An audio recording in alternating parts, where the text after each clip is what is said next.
Alright, so the autofocus for the Blackmagic Pixus 6K just came out, and it's pretty much equivalent to what we have on the full frame camera. And this means a lot.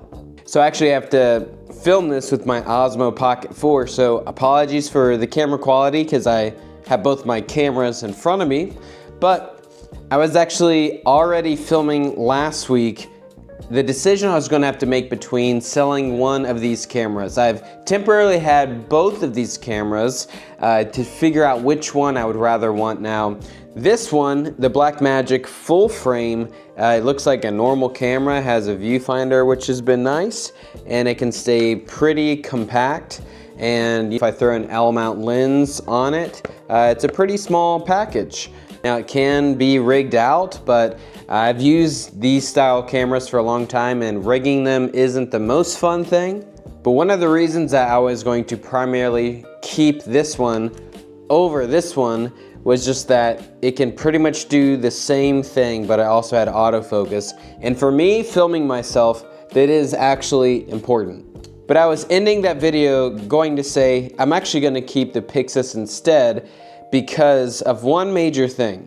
Now I just said I was gonna maybe keep this because I film myself. One of the main reasons why I would rather have the Pyxis over the full frame, including for filming myself, is the Blackmagic Pixus monitor.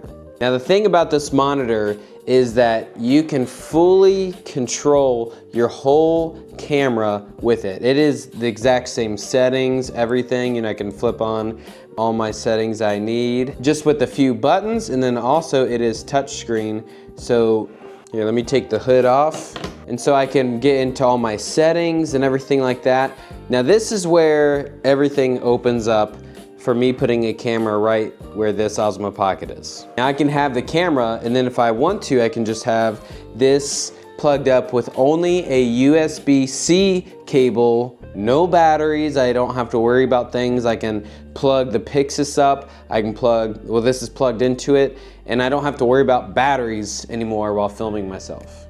And then I can either mount my monitor right on top, 180, so I can fully see myself, or I can even have it on a USB-C cable off the side where you guys can't see it. I can see myself, and then I can make all the adjustments with my lights and with my camera without getting up, which is amazing, which is something I just can't do with this. I can have it rigged up with anamorphic lenses like I have now, or I can de-rig all of this to just have the box, because I'm gonna plug it in, and then an autofocus lens on it.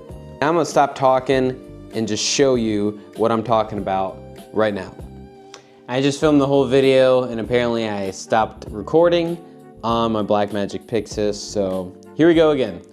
Anyways, so I just de-rigged my whole setup, and now I pretty much have, I'll show you on my Osmo Pocket 3. So I have the lens, I have the camera, whoa, and nothing else. I just have it plugged in.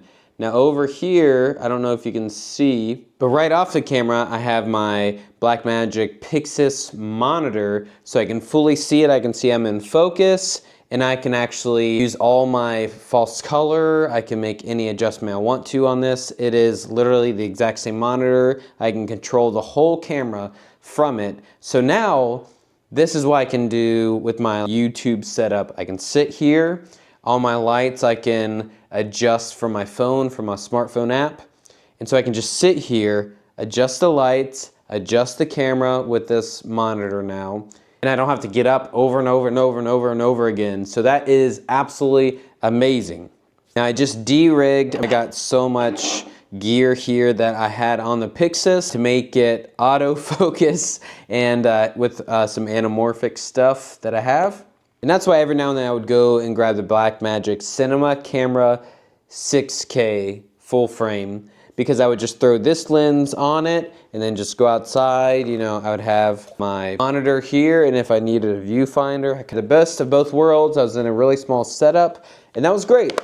But one of the things of why I'm going to keep the Blackmagic Pixis is because it can do 3 things I needed to do. One, it can do this YouTube-y setup where I just have it plugged into the wall and I have a autofocus lens on it, which this could only do before, but now the Blackmagic Pixus can do.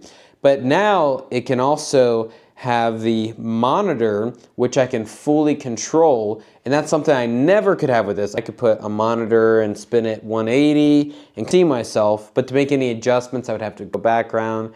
That whole dance is just literally the worst. Now I can just sit down, turn this on, turn my cameras on. Everything is ran from my phone and by this monitor, and I can adjust everything and make a video, which makes me want to make more videos. Thank you.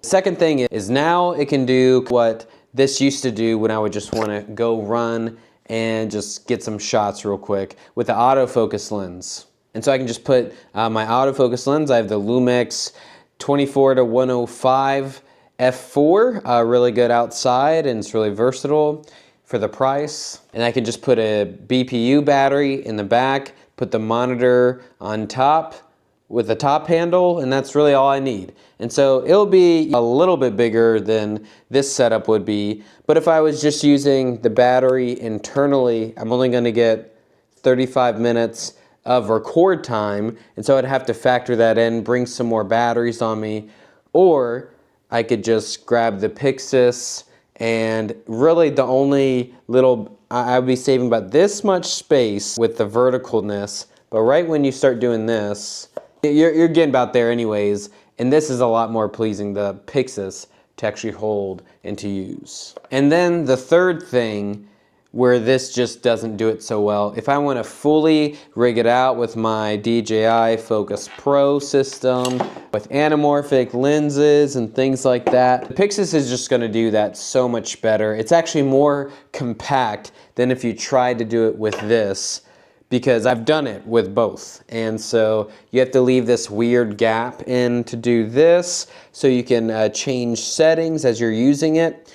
And one of the best parts about the Pixis actually is when you have it on a tripod, that side monitor is, for as much gripe as people gave it, it's so nice when it's on a tripod, that side monitor, because all the stuff that you're rigging isn't gonna get in the way. And the minute that you rig this out, it becomes such an inconvenience with the viewfinder, with the monitor, and then it's very sideways, and it just, the Pixis is so much better. It feels like you can put a Focus Pro on it and you're gonna get some work done. And so it's sad, but I do have to get rid of this one because I only need one camera, I really do.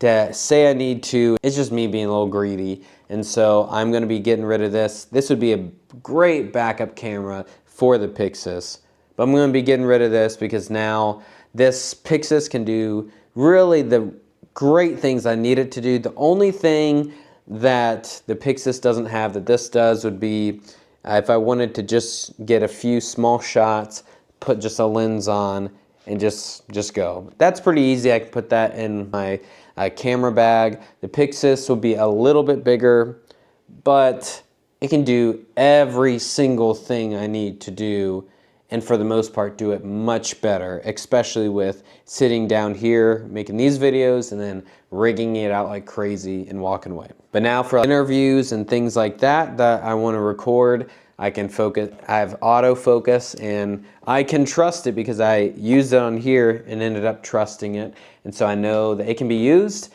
and that's really all I got. I'm not sure if this was the Pyxis with autofocus update that you were looking for, but maybe you're like me and in the midst of making those decisions. Am I gonna go with the cinema camera 6K full frame or with the Pixis 6K? And now it's making it a little bit easier to make that call. And for the most part, this has been working great. If you guys want to see a video of me testing out the Pyxis autofocus with this lens, let me know. Right now I have it at full 24, as wide as I can get it, because that's just YouTube-y and things like that. And I can make that video, but I know other people are already making those videos, and maybe you just wanted to see a little bit of a different flavor of using this autofocus update and really comparing it to this guy. All right, let me know in the comments what you think if you would make another decision than I would make.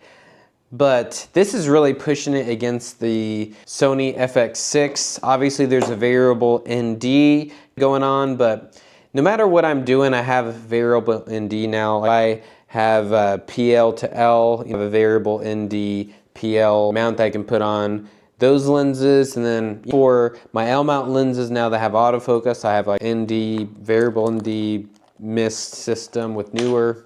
So I'm not too worried about it, especially if I have autofocus, it's gonna be easier to use, and I have autofocus on anything I use now.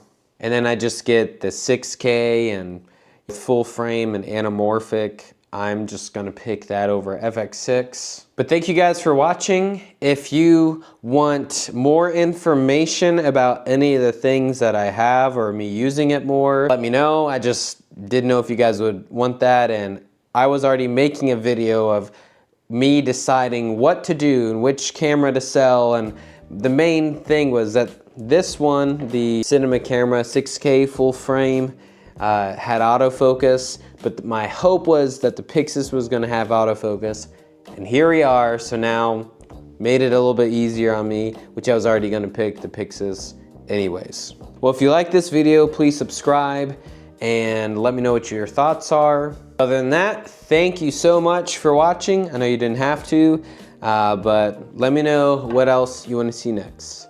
Take it easy, everyone. Bye.